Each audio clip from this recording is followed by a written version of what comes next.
moment, Dumpling, there's nothing to tell. And I'm not sure that's going to be. Now look, Colonel, we seem to have gotten off the wrong foot.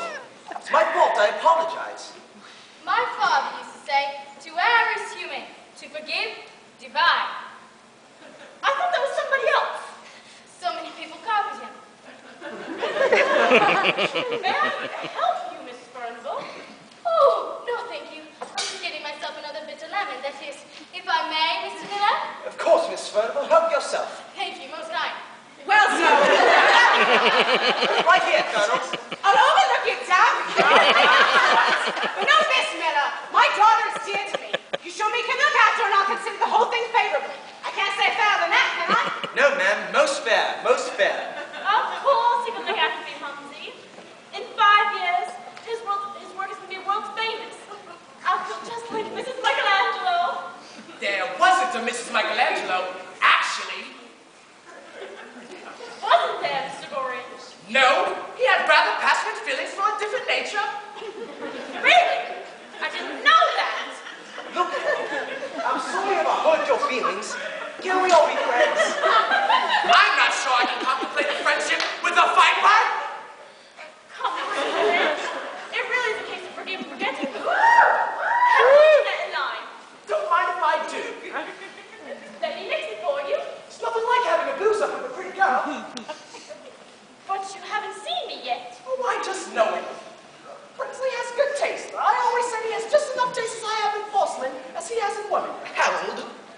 Oh, don't be silly, Bryn. I'm flattered, and there's nothing to be ashamed of.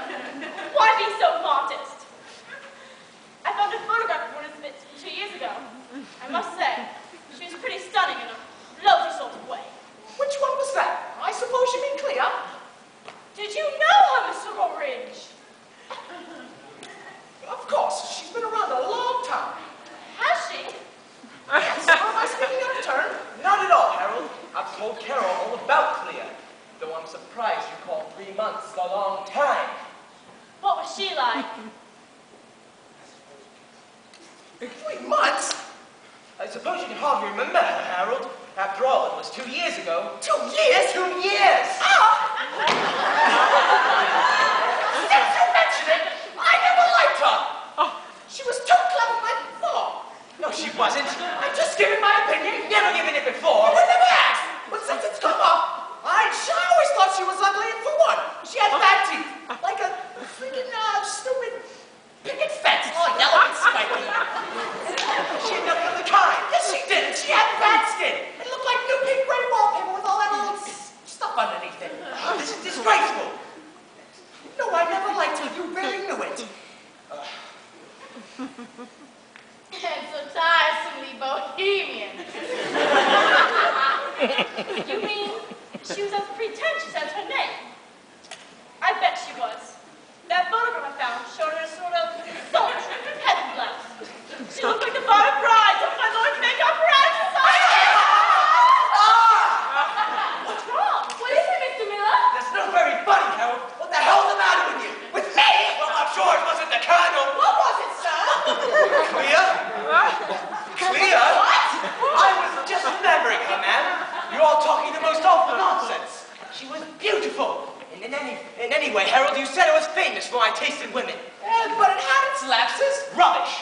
She was beautiful and loyal and adorable in every way. You told me she was as posing as steel razor blade. Did I? Surely not. It doesn't sound like me. You told me this very room when I asked you what she was like. She's a painter, very honest, very clever, and just about as cozy. And a steel razor blade. All right, I said it. So bloody what? So nothing. What's all this talk of being kind and tender all of a sudden? She could be, on occasion. Very. Very rare occasions, I imagine. Not so rare. Not so rare at all. And what is that supposed to mean? Brinsley, I'm talking to you! Go into the bedroom. Wait for me there. Are you sure this is the right time?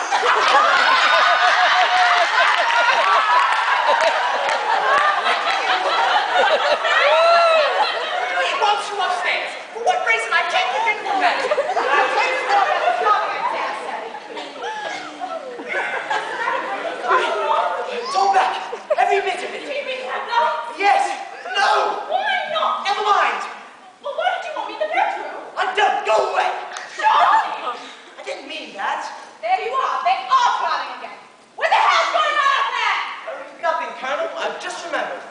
torches under the bed. I keep them to blind the burglars with. Now, have another drink. What do you mean another? I haven't had one yet. Oh, Parker, let me get you one. I can get it myself, thank you. Why don't I get you another bit of that? Oh, I'll manage myself. So, this is what they mean by a blind date. What the hell is going on? Nothing. Georgia Bamberger was only coming to see my sculptures, and we've had a few. Is that the reason for all this first clutching? Look, Claire, I can't talk about this right now. Who's that grateful gal? Just a friend. You sounded more than that. If you must know, it's Carol. I've told you about her. The idiot Deb. She's a very sweet girl. In fact, we've become good friends in the past few weeks. How good. Just good. And have you become friends with her mother, too? If it's any of your business, Clea, they've just dropped by to meet Mrs. Bamberger.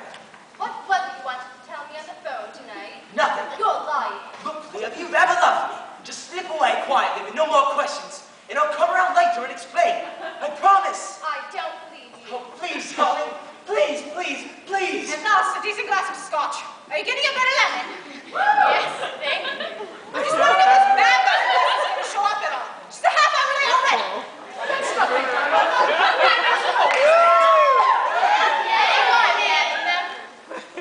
Hands like silk, you know. It's 2 hours late. No one in the world kisses like you. I missed you badly, Bryn. I had to be. I thought about nothing else since Patrick's sleep. Bryn, I made the most awful mistake walking out.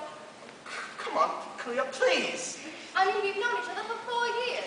We can't throw each other away like old newspapers. I don't see why not. You know my politics, you've heard all my gossip, and you've certainly been through my entertainment section. Well, how about a second? Look, Clea, we simply can't talk about this tonight. Can't you trust me just this once? Of course I can.